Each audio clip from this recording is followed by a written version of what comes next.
Assalamualaikum warahmatullahi wabarakatuh. Apa kabar semuanya sobat dimanapun Anda berada? Kita berjumpa kembali di channel Jumpa Hamzah.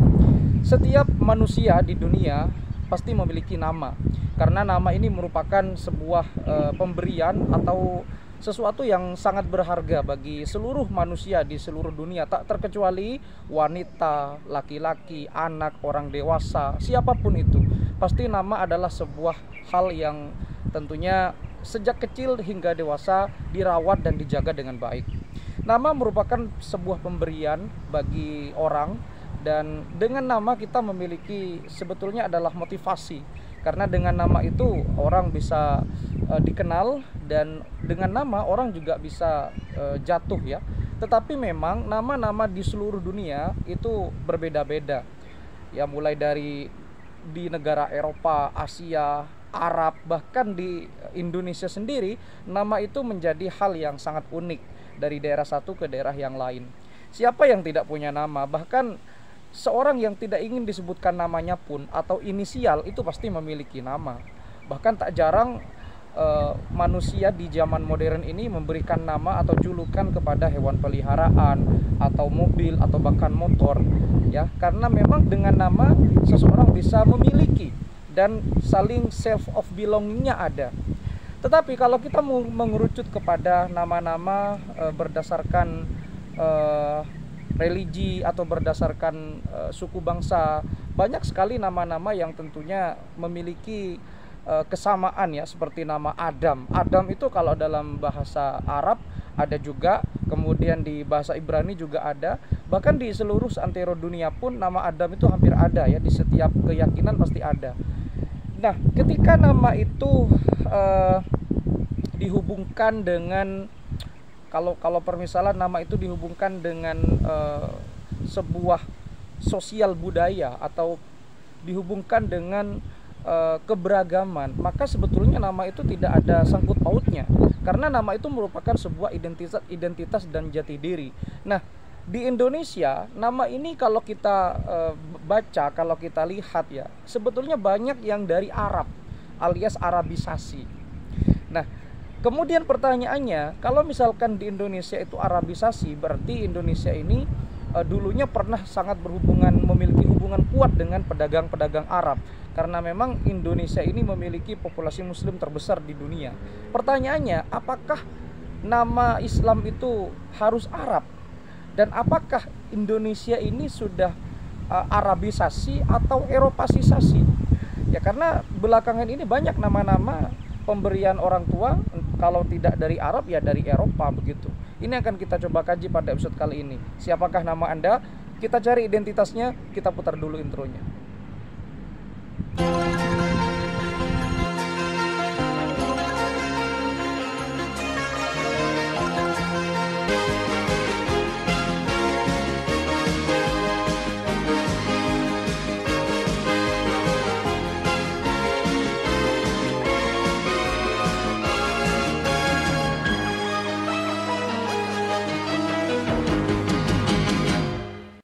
William Shakespeare pernah berkata, apalah arti sebuah nama?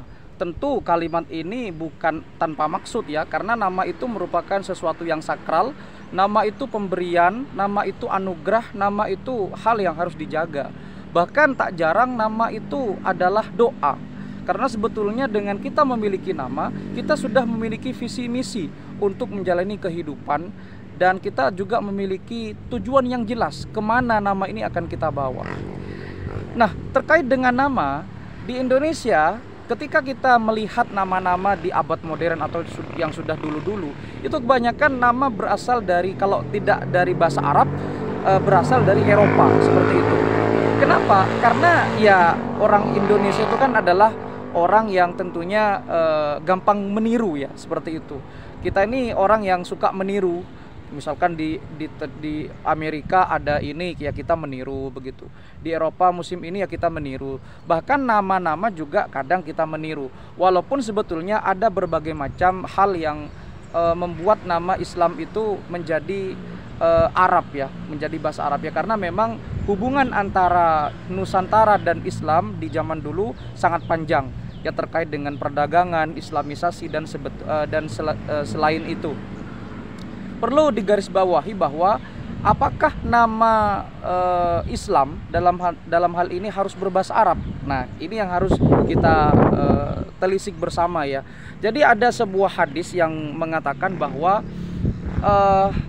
diriwayatkan dari salah satu sahabat Nabi, kalau nggak salah Abi Darda ya, bahwa Rasulullah SAW pernah berkata, sesungguhnya nanti di hari kiamat kalian akan dipanggil dengan nama-nama pemberian ayah kalian, maka perbaguslah nama kalian. Jadi berangkat dari hadis ini kita bisa mengambil kesimpulan bahwa di situ tidak disebutkan secara spesifik harus bahasa apa nama itu. Tidak ada bahasa Arab, tidak ada bahasa Persia, tidak ada bahasa India, dan tidak ada bahasa Inggris. Jadi berdasarkan hadis ini kita seharusnya bisa membuka cakrawala, bahkan bahwa nama Arab, nama apapun itu, walaupun itu mengandung makna yang negatif, ya tetap tidak bagus. Sebaliknya, walaupun bukan bahasa Arab tetapi mengandung makna yang sangat positif, maka tidak masalah. Seperti itu. Ya memang sih ada beberapa nama yang dianjurkan dalam agama Islam, seperti nama Ahmad, nama Muhammad, dan seterusnya. Tetapi memang tidak dijelaskan secara terperinci dan secara detail apakah wajib bahasa Arab, tidak. Jadi kalau misalkan Anda berada di kawasan Jawa misalkan, ya nama itu tidak harus dari bahasa Arab, bahasa Jawa juga sebetulnya bagus. Misalkan Susilo atau Yudhoyono atau Soekarno, apakah itu bahasa Arab? Tentu tidak. Maknanya bagaimana? Ya maknanya bagus, tidak bermakna negatif. Itu juga apakah boleh? Ya tentu saja boleh. Karena memang di dalam Islam tidak disebutkan secara terperinci apakah harus menggunakan bahasa Arab atau bahasa yang lain. Ya karena hadis itu kalau dalam agama Islam adalah sumber hukum ya. Sumber hukum kalau di dalam agama Islam ada 4, ada Al-Quran, ada hadis, ada ijma, ada qiyas.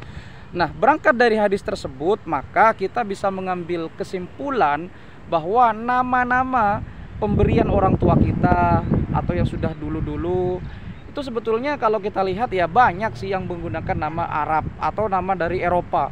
Artis-artis zaman sekarang kan kebanyakan nama Eropa, seperti itu.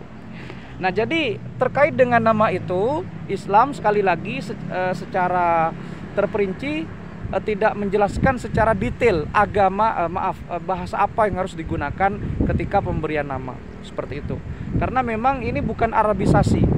Nah, ada sebuah negara di dunia ini yang mana negara ini termasuk negara kategori dalam negara maju, seperti itu. Namanya Islandia.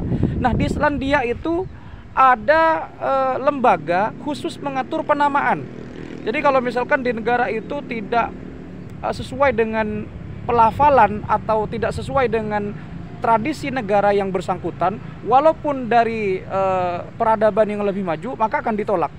Seperti contoh, kalau misalkan Anda pernah melihat nama akhiran son, misalkan Anderson, Peterson, Jefferson, itu pasti orang Islandia. Ya, negara ini termasuk negara pecahan Skandinavia.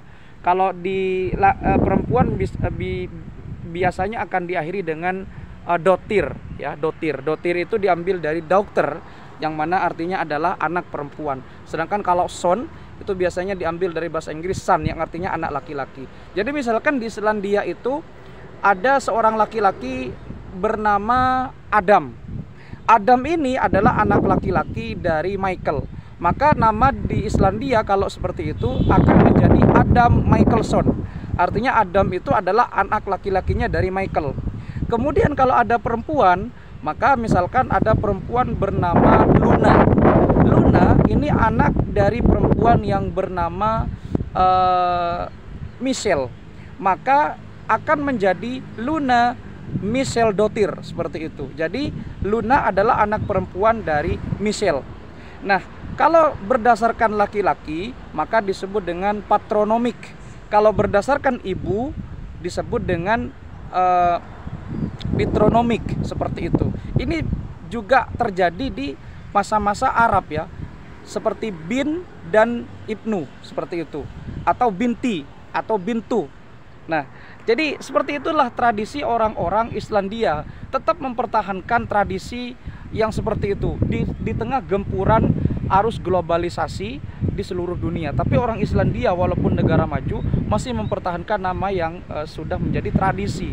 Bahkan sampai ada lembaga yang menangani khusus tentang penamaan ini. Kalau misalkan tidak sesuai akan ditolak seperti itu. Ya memang kita kembali lagi kepada nama Islam tidak harus berbahasa Arab. Nama keren juga tidak harus dari orang Eropa. Jadi kalau misalkan kita mendengar kalimat Gus Dur yang pernah mengatakan bahwa Islam ini tidak bisa dipungkiri ke Indonesia masuk secara budaya. Jadi kita harus serap ajarannya bukan budayanya. Budayanya kita tinggalkan, artinya bukan kita tinggalkan seperti apa, artinya kita tetap berbudaya seperti orang Nusantara, orang Indonesia, bukan mengganti saya menjadi ana, bukan menjadi sampean menjadi antum, bukan mengganti kamu menjadi anta atau anti. Tetap kita berbudaya Indonesia, karena kita ini adalah bangsa yang besar, bangsa yang memiliki peradaban yang besar juga. Jadi kita pertahankan seperti itu. Bahkan Pak Karno juga pernah mengatakan kalau jadi orang Islam jangan seperti orang Arab, kalau misalkan jadi orang non Muslim jangan seperti orang Eropa dan seterusnya. Jadilah identitas seperti negara Indonesia, seperti apa adanya. Jadi kalau misalkan Anda orang Jawa, bukan berarti kalau misalkan Anda beragama Muslim bukan berarti Anda harus menggunakan bahasa Arab namanya, tidak, tetap dengan nama Jawa. Yang penting nama tersebut memiliki arti yang indah, memiliki arti yang positif. Kalau misalkan Anda terlahir di Batak, walaupun di Batak itu popularitas banyak non Muslim, ya. Kalau misalkan di sana Muslim minoritas, ya jangan pakai Arab juga, pakai bahasa sana. Yang penting maknanya positif, maknanya memiliki makna yang sangat bagus. Itu nama yang terpenting. Nama itu doa. Nama itu adalah hal yang harus dijaga, bukan dipamerkan. Ya semua orang pasti butuh nama tanpa terkecuali. Bahkan tak jarang ya banyak orang yang memberikan nama kepada hewan peliharaan, kepada mobil, motor, gadget dan seterusnya, atau julukan minimal seperti itu. Sehingga dalam video ini saya ingin menyampaikan bahwa kita tidak harus Arabisasi. Walaupun kita menyerap ajaran Islam tetapi tidak harus Arabisasi. Ya memang sih perkembangan sastra di kalangan masyarakat Arab pra-Islam sangat bagus ya. Karena di zaman dulu masyarakat pra-Islam itu di Jazirah Arab sangat menyukai kesusastraan. Mereka bahasanya sangat tinggi. Di Eropa juga ya seperti itu. Jadi barangkali hanya ini yang bisa saya sharing kepada Anda, bahwa nama Islam sekali lagi tidak harus berbahasa Arab. Nama bahasa apapun saja boleh, asalkan memiliki makna yang bagus, makna yang positif, dan tentunya bisa bermanfaat kepada diri Anda, masyarakat, negara, agama, dan bangsa yang kita cintai. Terima kasih sudah menyimak. Kalau misalkan ada kata-kata salah ataupun ada hal-hal yang kurang berkenan, silahkan didiskusikan di kolom komentar. Sampai jumpa di video berikutnya. Wassalamualaikum warahmatullahi wabarakatuh.